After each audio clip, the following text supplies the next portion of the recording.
Students welcome to NEET ஆப்ட்ரிக்ஸ். நம்ம இந்த வீடியோவில் என்ன பார்க்க போகிறோம் அப்படின்னா, எக்கச்சக்கமான ஸ்டூடெண்ட்ஸ் என்கிட்ட கொஞ்சம் கோவத்தில் தான் இருக்கீங்க. பட் இருந்தாலும் எக்கச்சக்கமான ஸ்டூடெண்ட்ஸ் என்கிட்ட கேட்டுட்டு இருந்தது என்னதுன்னா, ஆனால் do or die chapters for பயாலஜிக்கு போடுங்க, அது மட்டும் இல்லாமல் மோஸ்ட் ஹை வெயிட்டேஜ் சாப்டர்ஸ் போடுங்கண்ணா அப்படின்னு சொல்லி கேட்டிருந்தீங்க. அதை தான் இந்த வீடியோவில் டீட்டெயில்டாக பார்க்க போகிறோம்.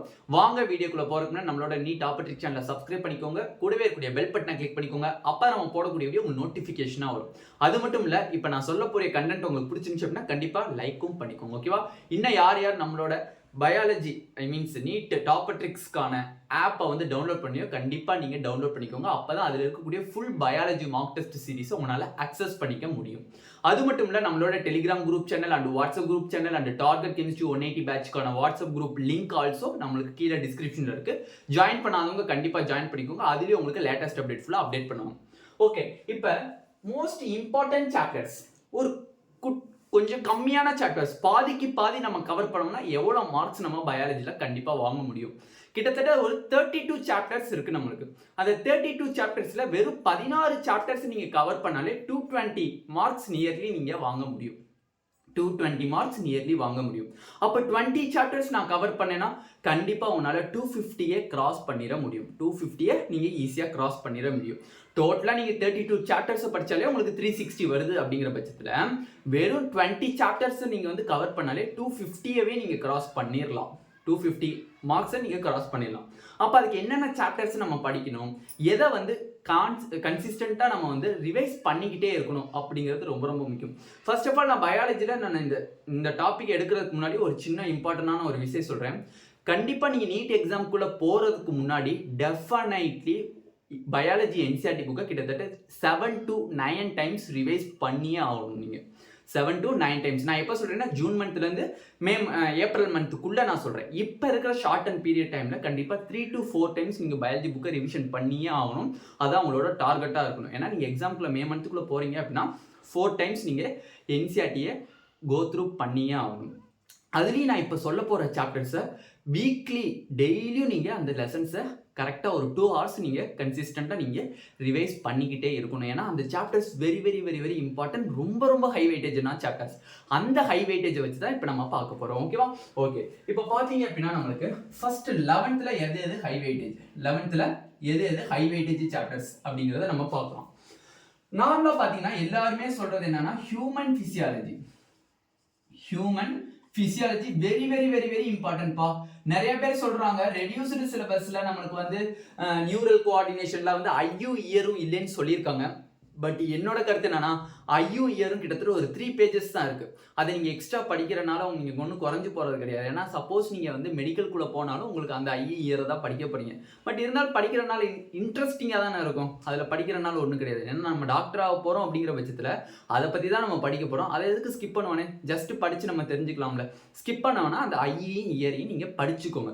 அப்போ கிட்டத்தட்ட டைஜஷன் அண்ட் அப்சார்ப்ஷனை ஸ்கிப் பண்ணிட்டு மிச்சம் இருக்கக்கூடிய 6 லெசன்ஸை A to Z ஒரு சின்ன வேர்டு விடாம கூட நீங்க கன்சிஸ்டண்டா டெய்லி நீங்க ரிவைஸ் பண்ணிக்கிட்டே வரணும்.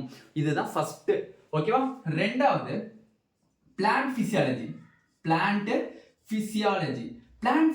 வெறும் 3 லெசன்ஸ் தான். எக்கச்சக்கமான ஸ்டூடெண்ட்ஸ்க்கு டிரான்ஸ்போர்ட் இன் பிளான்ட்ஸ் வெரி வெரி டஃப்னு சொல்லுவீங்க. அதேமாதிரி மினரல் நியூட்ரிஷன்ஸில் அந்த எலிமெண்ட்டை ஞாபகம் வச்சுக்கிறது ரொம்ப தலைவலினே, என்னால் முடியவே இல்லை அப்படின்னு சொல்லுவீங்க. அந்த 2 லெசனுமே நம்மளுக்கு ரிமூவ் பண்ணிட்டாங்க. மிச்சம் இருக்கக்கூடிய 3 லெசன்ஸ் ரொம்ப ரொம்ப ஈஸி, வெரி ஈஸி. ஓகேவா? ஏன்னா வந்து அதுக்கு வந்து ரொம்ப சைக்கிள் தான். ஏன்னா வந்து இப்போ ஃபோட்டோசிந்தசிஸில் பார்த்தீங்கன்னா C3 C4 C2 சைக்கிள். இதுலேயே உங்களுக்கு 75% போர்ஷன்ஸ் கம்ப்ளீட் ஆயிடும். ஓகேவா? மிச்சம் 25% அந்த ஹீமோசிந்தட்டிக், அடுத்து C3 மீன்ஸ் என்ன, சைக்கிளிக் பாஸ்போரிலேஷன் அண்ட் நான் சைக்கிளிக் பாஸ்போரிலேஷன், இந்த தான் மாதிரி. அப்போ இந்த 3 லெசன்ஸையும் நீங்கள் கன்சிஸ்டண்டாக டெய்லி ரிவைஸ் பண்ணிக்கிட்டே வர பட்சத்தில் உங்களுக்கு அதுவும் வந்து மோஸ்ட் இம்பார்ட்டன்ட் சாப்டர் ஆகும். நெக்ஸ்ட் பார்த்தீங்கன்னா செல் பயாலஜி. என்ன பயாலஜி? Cell biology. ஓகேவா? Cell biology very very important. By every இயருமே அதில் கன்சிஸ்டண்டாக கிட்டத்தட்ட 10 to 13 கொஷின், 10லேருந்து ஒரு 12 கொஷின் நியர்லி கேட்டுக்கிட்டே இருக்காங்க கொஷின்ஸ். ஓகேவா? Cell biology means cell the unit of life, biomolecules and cell cycle and cell divisions. ஓகேவா? நெக்ஸ்ட் 12th பார்த்தீங்க அப்படின்னா, நீங்கள் 12th நார்மலாக பார்த்தீங்க அப்படின்னா definitely genetics and evolutions genetics and evolutions very very most important. Twelfth book நம்மளுக்கு biology NEET எழுதுற எல்லா ஸ்டூடெண்ட்ஸுமே பார்த்தீங்கன்னா இந்த சாப்டர்ஸில் வந்து கொஞ்சம் தடுமாறுவீங்க. ஓகேவா, கண்டிப்பாக தடுமாறுவீங்க. அதுலேயும் இந்த மாலிகுலர் பேசிஸ் ஆஃப் இன்ஹெரிட்டன்ஸ் இருக்கே, கண்டிப்பாக எந்த ஒரு ஆஸ்பிரண்ட்டை கேட்டாலுமே கண்டிப்பாக அண்ணா அந்த சாப்டரா அது வந்து கொஞ்சம் கஷ்டமாக தானே நான் ரெகுலராக ரிவைஸ் பண்ணிட்டு இருக்கேன் அப்படின்னு சொல்லக்கூடிய ஒரு யூனிட் வந்து ஜெனெடிக்ஸ் அண்ட் எவல்யூஷன்ஸ். ஓகேவா, நெக்ஸ்ட் ஃபோர்த்து நார்மலாக பார்த்தீங்கன்னா ஹை வெயிட்டேஜ் சாப்டர்ஸுங்கிறது இதுதான். நார்மலாக இப்போ நான் வந்து ஒரு 220 மார்க்ஸ் வாங்கணும்னா 360க்கு 220 மார்க்ஸ் வாங்கணும், இந்த சாப்டர்ஸ் மட்டும் படித்தா போதுமானா டெஃபினெட்லி போதும். ஏன்னா human physiology and plant physiology வந்து நியர்லி உங்களுக்கு 26 கொஷின்ஸ் நம்மளுக்கு வந்துகிட்டே இருக்கு, கண்டிப்பாக கன்சிஸ்டண்டாக வந்துகிட்டே இருக்கு. ரெண்டாவது அது மட்டும் இல்லை, செல் பயாலஜி. என்ன பயாலஜி? செல் பயாலஜியில் வந்து உங்களுக்கு 11 கொஷின்ஸ் நியர்லி வந்துகிட்டே இருக்கு, டெஃபினெட்லி வந்துகிட்டே இருக்கு, உங்களுக்கு கான்ஸ்டன்டா வந்துகிட்டே இருக்கு. அது மட்டும் இல்லை ஜெனெடிக்ஸ் அண்ட் எவல்யூஷன்ல பார்த்தீங்க அப்படின்னா நம்மளுக்கு நார்மலா 13 கொஷின்ஸ் நம்மளுக்கு வருது. 13 கொஷின்ஸ் நம்மளுக்கு வருது. அதில் மாலிகுலர் பேசிஸ் ஆஃப் இன்ஹெரிட்டன்ஸ்ல லாஸ்ட் டைம்ல 6 கொஷின்ஸ் கிட்ட நியர்லி வந்துருச்சு. அதனால் டெஃபினெட்லி அந்த மாலிகுலர் பேசிஸ் ஆஃப் இன்ஹெரிட்டன்ஸ் ரொம்ப தரவா படிச்சுக்கணும். ஓகேவா, அப்போ டோட்டலாக உங்களுக்கு எவ்வளோ வருது? நார்மலா டோட்டலா 6 1 7 10. ஓகேவா, மிச்சம் 1 3 4 5. ஓகேவா, 50 கொஷின்ஸ். இந்த சாப்டர்ஸை படிச்சாலே நீங்க 50 கொஷின்ஸ்க்கு ரெடி ஆயிடலாம். இந்த சாப்டர்ஸை படிச்சாலே என்ன பண்ணிடலாம், 50 கொஷின்ஸ் நீங்க கன்ஃபார்ம் ரெடி. ஓகேவா, இதுல எந்த ஒரு மாற்று கருத்துமே கிடையாது. ஓகேண்ணே, அப்ப இதுல நார்மலா ஹியூமன் பிசியாலஜில ஒரு 6 லெசன்ஸ், பிளான்ட் பிசியாலஜில ஒரு 3 லெசன்ஸ், செல் பயாலஜில ஒரு 3 லெசன்ஸ், மாலிகுலர் பேசிஸ் அந்த பிரின்சிபல் ஆஃப் இன்ஹெரிட்டன்ஸ் எவல்யூஷன் இது 3 சேர்த்தீங்கன்னா 3 லெசன்ஸ். டோட்டலா எத்தனை லெசன்ஸ் வருது? 6 12 15 லெசன்ஸ். அப்ப வெறும் 15 லெசன்ஸ் படிச்சீங்க அப்படின்னா 50 மார்க்ஸ். 50 மார்க்ஸ்ங்கிறது எவ்வளோ உங்களுக்கு? 50 கொஷின்ஸ். அப்ப 200 மார்க்ஸ். ஓகேவா, 200 மார்க்ஸ் தரவா நான் இங்க இருக்கீங்க அப்படின்னா உங்க கையில 200 மார்க்ஸ் இருக்கு. அப்ப மிச்சம் 160 மார்க்ஸ் தான் நீங்க வந்து தயார்படுத்தணும் உங்களை. ஓகேவா, அப்ப இந்த 15 லெசன் 32 லெசன்ல பாதிக்கும் கம்மியா தான் நம்ம எடுத்திருக்கோம். ஓகேவா, அப்ப இன்னும் ஒரு 2 லெசன்ஸ் நீங்க கூட படிச்சீங்க அப்படின்னா டெஃபினெட்லி 220 மார்க்ஸ்க்கு தாண்டிடலாம். நீங்க 220 மார்க்ஸ்க்கு தாண்டிடலாம். அது எந்த லெசன் நான் தெளிவா சொல்லிடுறேன். Animal kingdom very very important. Animal kingdom morphology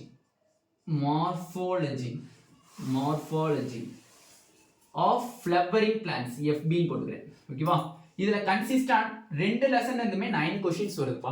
2 லெசன்ல இருந்துமே 9 கொஷின்ஸ். சம்டைம்ஸ் அனிமல் கிங்டத்துல இருந்து 5 கொஷின்ஸ் வருது, சம்டைம்ஸ் மார்ஃபாலஜில இருந்து 4 கொஷின்ஸ் வருது, சம்டைம்ஸ் அனிமல் கிங்டத்துல இருந்து 4 கொஷின்ஸ் வருது, மார்ஃபாலஜில இருந்து 5 கொஷின்ஸ் வந்து கன்சிஸ்டன்டா ஒரு 4 கொஷின்ஸ் நம்மளுக்கு நியர்லி வந்தது.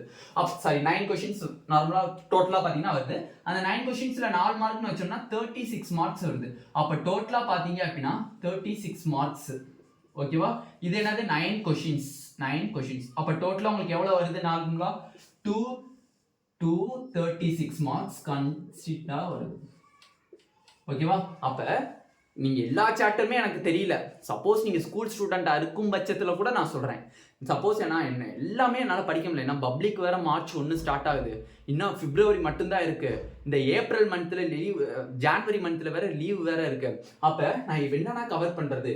இந்த சாப்டர்ஸை மட்டும் நீங்க தரவா கவர் பண்ணி வைங்க. உங்க கையில 236 மார்க் டெஃபினெட்லி இருக்கு உங்க கையில. ஓகேவா, ஏன்னா இதை சொல்றேன்னா, இதை நீங்க அப்போதைக்கு ஏப்ரல் மந்த்ல படிக்கிறதுங்கிறது உங்களால கான்சென்ட்ரேட் பண்ணி படிக்கும்போது ரிவைஸ் பண்றதுக்கும் இந்த சாப்டர்ஸ்லாம் டைம் பத்தாது. இப்பயே இந்த சாப்டர்ஸ் எல்லாம் நீங்க ஃபினிஷ் பண்ணி வச்சுக்கிற பட்சத்துல உங்களுக்கு ஏப்ரல் மந்த்ல ரிமைனிங் சாப்டர்ஸை படிக்கிறதுக்கு கொஞ்சம் ஹெல்ப்ஃபுல்லா இருக்கும். ஓகேவா, அதனால தான் சொல்றேன். ஏன்னா அனிமல் கிங்டத்துல எல்லாம் எக்ஸாம்பிள்லாம் தூக்கத்துல கேட்டா கூட சொல்லணும், இந்த ஃபைலத்துல என்ன எக்ஸாம்பிள் தரவா சொல்லணும். அதே மாதிரி மார்ஃபாலஜில எதுக்கு என்ன எக்ஸாம்பிள், ஜைகோமார்பிக் என்ன எக்ஸாம்பிள், ஆக்டினோமார்பிக்கு என்ன எக்ஸாம்பிள், அதே மாதிரி பார்த்தீங்கன்னா பெரிகைனஸ்க்கு என்னது, ஹைப்போகைனஸ்க்கு என்ன, டக்குன்னு சொல்லணும் எக்ஸாம்பிள். ஏன்னா இது ரெண்டுமே வந்து அவ்வளோ எக்ஸாம்பிள்ஸ் இருக்கு நம்ம மெமரி பண்றதுக்கு. ஓகேவா, இதை வந்து ஒரு நாள்ல மெமரி பண்றது கிடையாது. ஒரு நாள்ல மெமரி பண்ணிட்டு அடுத்த நாள் போய் எக்ஸாம்ல எழுதுற விஷயமே கிடையாது. இந்த 2 லெசனுமே யார் எவ்வளவு பெரிய அறிவாளியா இருந்தாலும் இந்த 2 லெசன்ஸ் மறந்துகிட்டே தான் இருக்கும். ஓகேவா, அப்ப மோஸ்ட் இம்பார்ட்டன்ட் சாப்டர்ஸ்ல நம்ம ஒரு 17 லெசன்ஸ் படிச்சீங்க அப்படின்னா 236 மார்க்ஸ் உங்க கையில இருக்கு, டெஃபினெட்லி இருக்கு. ரிமைனிங் லெசன்ஸ் நீங்க ஏப்ரல் மந்த்ல கூட நீங்க ஸ்கூல் ஸ்டூடெண்டா இருக்கவங்க ஸ்டார்ட் பண்ணாலும் சரி, ரிப்பீட்டர் அண்ட் செல்ஃப் ஸ்டடியா இருக்கக்கூடிய ஸ்டூடெண்ட்ஸ் கன்சிஸ்டன்டா இதை டெய்லியும் ரிவைஸ் பண்ணிட்டே வாங்க. ஒரு லெசனை முடிச்சோடனே அடுத்த லெசன் கன்சிஸ்டன்டா ரிவைஸ் பண்ணிட்டே வாங்க. எவ்ரி வீக்கோடைய end date I means Sunday அன்னைக்கு பார்த்தீங்கன்னா இதை ஒரு கிளான்ஸ் டெஸ்ட் மாதிரி எழுதி பார்த்துருங்க. இல்லை உங்களுக்கு நீங்களே கொஷின் கேட்டு தரவு பண்ணிக்கோங்க. ஓகேவா? இது வந்து ரொம்ப ரொம்ப மோஸ்ட் இம்பார்ட்டன்ட். ஓகேவா? ஓகே, எக்கச்சக்கமான ஸ்டூடெண்ட்ஸ் கேட்டுட்டு இருந்த அந்த மோஸ்ட் இம்பார்ட்டன்ட் வீடியோ பயாலஜியில் போட்டாச்சு. இந்த வீடியோ உங்களுக்கு பிடிச்சிருந்துச்சு அப்படின்னா நம்மளோட நீட் டாப்பர் ட்ரிக்ஸ் சேனலை சப்ஸ்கிரைப் பண்ணிக்கோங்க. கூடவே இருக்கக்கூடிய பெல் பட்டனை கிளிக் பண்ணிக்கோங்க. அப்போ நம்ம போடக்கூடிய வீடியோ உங்களுக்கு நோட்டிஃபிகேஷனாக வரும். இந்த வீடியோ உங்களுக்கு நல்லா பிடிச்சிருக்கு அப்படின்னா உங்கள் ஃப்ரெண்ட்ஸ் எல்லாத்துக்கும் ஷேர் பண்ணுங்கள். நம்மளுக்கும் லைக் பட்டனை கிளிக் பண்ணிக்கோங்க. ஓகேவா? Thank you student.